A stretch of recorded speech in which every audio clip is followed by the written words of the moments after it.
नमस्कार फ्रेंड्स ମୁଁ ବିଜ୍ଞାନ ସ୍ୱାଗତ କରୁଛି ସିନେ ନ୍ୟୁଜ୍ର ଆଉ ଏକ ନୂଆ ଫ୍ରେଶ୍ ଅପଡେଟ୍ ସହିତ ଫ୍ରେଣ୍ଡସ୍ ଆଜି ଆମେ କଥା ହେବା ସିରିଏଲ୍ ଦୁନିଆ ବିଷୟରେ।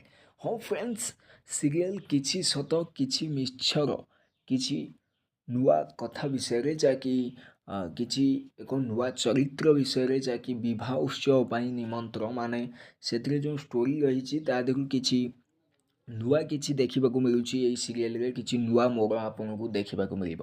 ତେବେ ଫ୍ରେଣ୍ଡସ୍ ଏହା ବିଷୟରେ ଡିଟେଲ୍ସ ଆଗକୁ କଥା ହେବା ତା ପୂର୍ବରୁ ଯଦି ଆପଣ ଆମ ଚ୍ୟାନେଲ୍ ସିନେ ନ୍ୟୁଜ୍କୁ ନୂଆ ଆସିଛନ୍ତି ନିହାତି ଭାବରେ ଚ୍ୟାନେଲଟିକୁ ସବସ୍କ୍ରାଇବ୍ କରି ଅଲ୍ ନୋଟିଫିକେସନ୍ ଉପରେ କ୍ଲିକ୍ କରନ୍ତୁ, ଯାହାଫଳରେ ଆଗକୁ ଯେତେ ବି ନୂଆ ନୂଆ ଅପଡ଼େଟ୍ ଆସିବ ଆପଣଙ୍କୁ ସର୍ବପ୍ରଥମେ ନୋଟିଫିକେସନ୍ ମିଳିପାରିବ।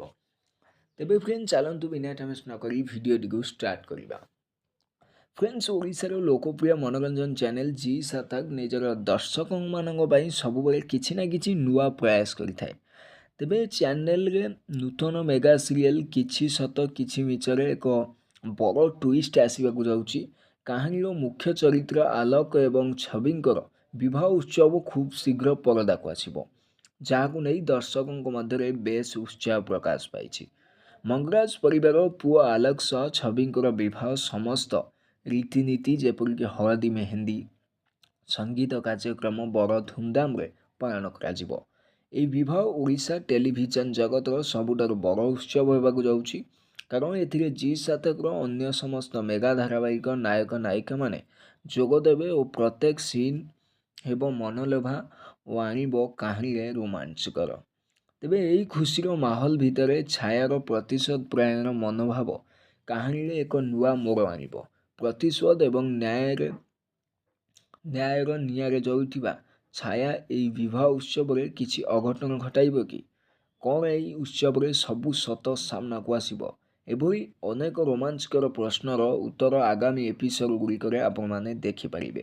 ଏହି ମେଗା ସିରିଏଲ୍ ଆଲୋକ ଭୂମିକାରେ ଛାୟା ପ୍ରଧାନ, ଛବି ଭୂମିକାରେ ଅର୍ଚ୍ଚିତା ରାଉତ ଏବଂ ଛାୟା ଭୂମିକାରେ ଅଦିତି ଦାସ ଚମତ୍କାର ଅଭିନୟ କରିଛନ୍ତି। ଜି ସାର୍ଥକର chief channel officer Rahul Rao କହିଛନ୍ତି ଯେ ଏହି କାହାଣୀ ଓଡ଼ିଶାର ପରମ୍ପରା, ଗ୍ରାମୀଣ ଜୀବନ, ନୈତିକ ମୂଲ୍ୟବୋଧକୁ ସୁନ୍ଦର ଭାବେ ଉପସ୍ଥାପନା କରିବା ସହ ଦର୍ଶକଙ୍କୁ ବିବାହର ଏକ ଅନନ୍ୟ ଅନୁଭୂତି ଦେବ ବୋଲି ନିଶ୍ଚୟ, ଯାହାକି ଏକ ନୂଆ ଟୁଇଷ୍ଟ ଆପଣଙ୍କୁ ଦେଖିବାକୁ ମିଳିବ। ତେବେ ଫ୍ରେଣ୍ଡସ୍, ମାର୍ଚ୍ଚ 2 ତାରିଖରୁ ଆରମ୍ଭ ହୋଇଥିବା ଏହି ଧାରାବାହିକ ପ୍ରତି ସୋମବାରରୁ ଶନିବାର ରାତି 8ଟାରେ ପ୍ରସାରିତ ହେଉଛି। ତେବେ ଆପଣ ମଧ୍ୟ ଏହି ମେଗା ବିବାହ ଉତ୍ସବର ମଜା ନେବାକୁ ଜମାରୁ ବି ଭୁଲନ୍ତୁ ନାହିଁ। ତେବେ ନିହାତି ଭାବରେ ଆପଣ ମଧ୍ୟ ଏହି ସିରିଏଲଟିକୁ ଦେଖନ୍ତୁ, ଯାହାକି ଏକ ନୂଆ ଟୁଇଷ୍ଟ ଆପଣ ଦେଖିପାରିବେ। ତେବେ ଫ୍ରେଣ୍ଡସ୍ ରହୁଛି, ପୁଣି ଦେଖା ପାଉ ଗୋଟେ ନୂଆ ଫ୍ରେଶ୍ ଅପଡେଟ୍ ସହିତ। ସେତେବେଳେ ବିଦାୟ ଦିଅନ୍ତୁ। ଗୁଡ୍ ବାଏ, ଟେକ୍ କେୟାର, ଜୟ ଶ୍ରୀ ଜଗନ୍ନାଥ।